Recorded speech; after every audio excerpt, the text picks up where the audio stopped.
If you've been wondering whether you've slipped into a roommate relationship with your spouse, the 5 red flags in this video are going to give you a very clear answer, and you'll probably recognize yourself before we even get to the 5th one. This isn't vague relationship advice you've heard before. We're going to walk through the 5 specific signs drawn directly from our 23 years of marriage that tell you you've crossed the line from partners to 2 people who just happen to share a house. And we're going to be honest about why this pattern is especially easy to fall into when autism or ADHD is part of the picture, and what it actually looks like when you start pulling out of it. If you're new here, I'm Ryan. I'm on the autistic spectrum, and my wife, Lori, and I've been married for 23 years.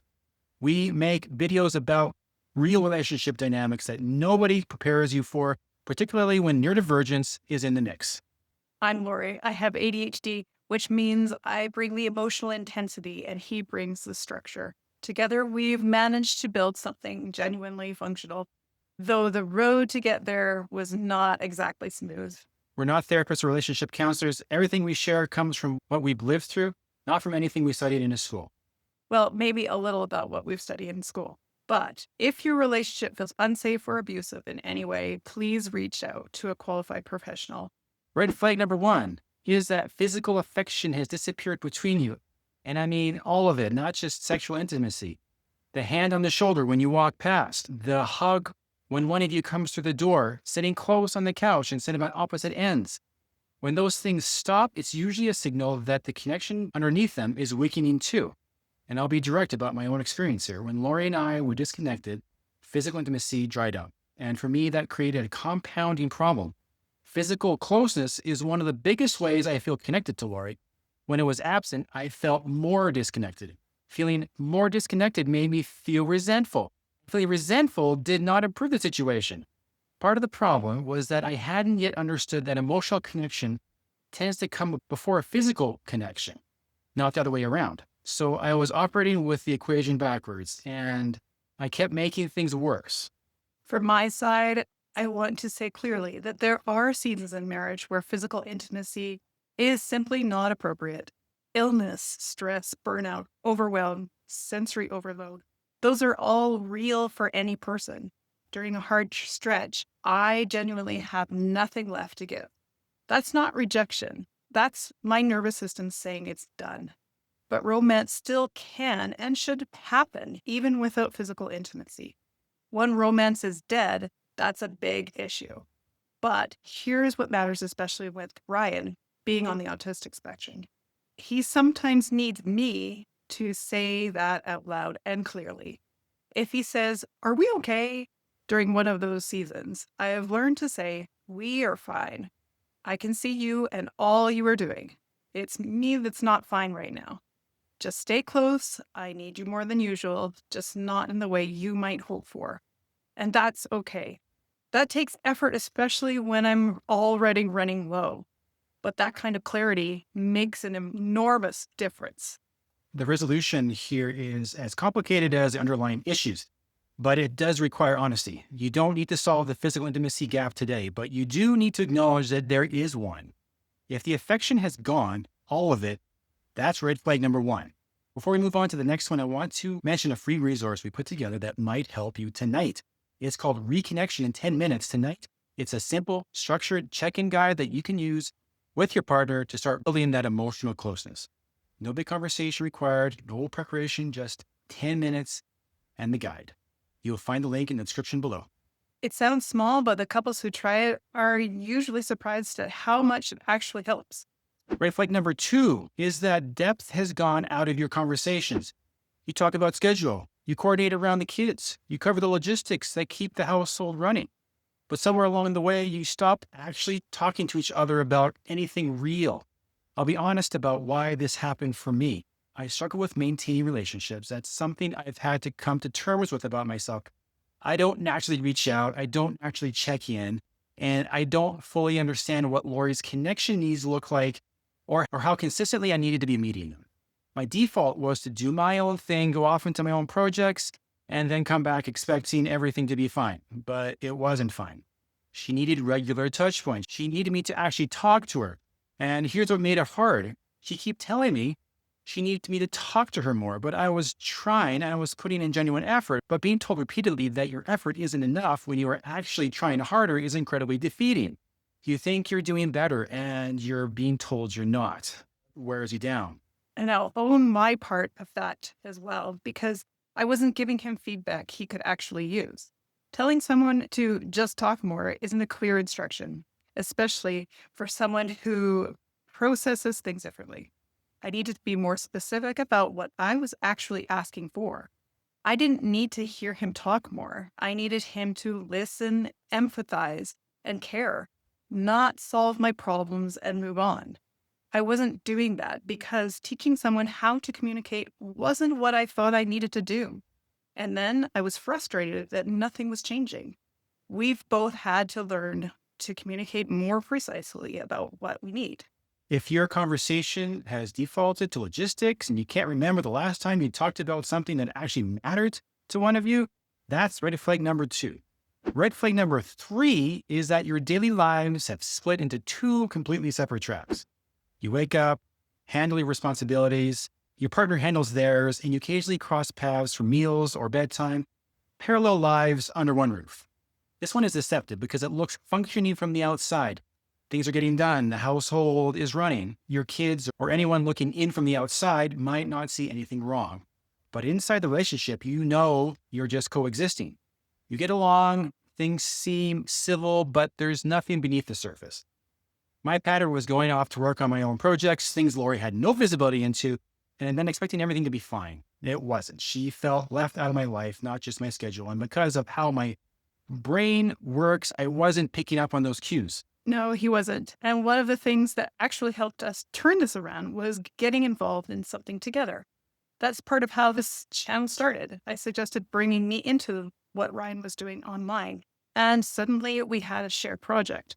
We write scripts together, we film together, and it gives us something to build as a team.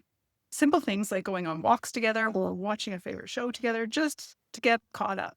A sign that we are doing well is that I leave a social gathering with my friends early because I have a date with Ryan. The risk of separate routines isn't just that you don't spend time together, it's that you stop building a shared life. And eventually you look up and realize you don't have one. That's red flag number 3. If you're watching this and recognizing one or more of those red flags, but you're not sure exactly where the tension in your relationship was coming from, we built a quiz for that. It's called the Relationship Friction Quiz. It's free. It identifies your specific friction pattern, whether it's overwhelm, emotional disconnect, a misunderstanding cycle, or something else. And then it gives you a short customized guide built around that specific thing. The link is in the description. Go grab it. Red flag number 4 is resentment. And this is one worth paying close attention to because it's easy to miss it in yourself. Resentment doesn't announce itself directly. It comes out in the tone of your voice when you're talking to your spouse. It shows up in a short response, an eye roll, or the way you talk about them when they're not in the room. When something significant is missing from a relationship and goes unaddressed long enough, it turns into bitterness that starts contaminating every small exchange between you. Part of what built resentment in me was wanting physical connection, not understanding why it wasn't there, and not handling that gap well. That affected how I was behaving in the relationship more broadly. I'm not proud of that, but that's the honest version of what was happening. My resentment looked different. It was built from feeling like I was asking for the same things repeatedly, that I was giving the same feedback over and over, and nothing was really changing. And rather than trying to communicate it differently, I kept using the same approach and getting frustrated when it didn't work. Ryan was genuinely trying. He just didn't have the right information to act on. And we were both getting worn down by a cycle neither of us knew how to break. The thing about resentment is that it usually means something important was gone unsaid for a long time. When you get that into the open, not through accusations, but through an honest conversation, the resentment tends to lose its grip. But you have to actually have the conversation. If your tone has changed with your spouse, if there's a low level of irritability in how you interact, even when nothing specific has happened that day, pay careful attention to that. That's red flag number 4. Red flag number 5 is that there's no intentional time together. And I want to draw a distinction here because being in the same house does not count as that. and neither does doing things together with your family. Intentional time means you've chosen it on purpose. No kids running interference, no one half on their phone, and you're not just two people sitting in the same room doing completely separate things while the TV plays in the background. I have felt strongly about this throughout our marriage. Getting away together, even for a single day or overnight, creates a level of presence and focus that daily life at home simply cannot produce. When you're out of your regular environment and the kids are not in the equation, you can give each other your full attention in a way that is hard to manufacture at home. And I'll be direct, we have not done this enough. For a long time, our kids were young, or there were behavioral challenges we were not comfortable handing off to another adult. That's a real challenge. And I think so many couples hit it. And in retrospect, I think this may be one thing Ryan needed due to neurodivergence. Most people didn't understand us when we would ask for days by ourselves. They would wonder, why can't you just connect in the little things just every day and go on with life like everyone else has to? Life is genuinely demanding, but here's what I know for certain. When we don't have regular intentional time with each other, we drift, and the drift happens so gradually you don't notice it until you're sitting across the room from your spouse and realizing you feel like you don't really even know the person on the other side of the room. All of life's distraction is amplified when you're neurodivergent. And the alone time together without outside distraction is sometimes the only way to make sure you're actually connected. For a neurodivergent couple, I think it's less of a luxury and more of a something that marriage genuinely needs and it matters. And that's okay to just say that out loud. The intentional time doesn't have to be a weekend away to count. A weekly date night once the kids are in bed, a standing 20-minute check in, something with a consistent rhythm that signals to both of you that this relationship is a priority, not just an arrangement you're maintaining.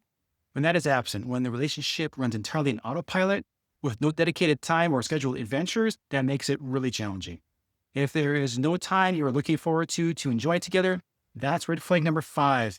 Before we wrap up, here's a question we'd like you to answer in the comments. Of these 5 red flags, loss of physical affection, surface level conversations, separate routines, growing resentment, absence of intentional time, which one do you recognize most in your relationship right now? You don't have to go into detail, just drop in the number. Because sometimes naming it, even to strangers on the internet, like us, is the first step towards actually doing something about it. Here's what I want you to take away. None of these 5 red flags mean your relationship is broken. They mean your relationship is asking for attention. And the fact that you watch this all the way through tells us that you still care enough to look. Getting out of a roommate dynamic isn't one conversation and it's fixed. It's a series of small, consistent corrections, but the correction has to start with recognizing what's actually happening. And you just did that. If you want a concrete starting point, the relationship friction quiz in the description below will help you pinpoint exactly which one of those patterns is driving the most friction in your relationship, and then give you a short, free, customized guide built around your specific results. It works for any couple, neurodivergent or not. The link is in the description below. Now that you know the 5 red flags that signal you're in a roommate relationship, you might be wondering, okay, so what do you actually do to get back out? This video here would be the one to watch next. We walked through the specific habits and honest conversations that brought us back from a place where we were seriously questioning whether we had made a mistake. Thank you for watching. And remember, even neurodivergent couples can make relationships work.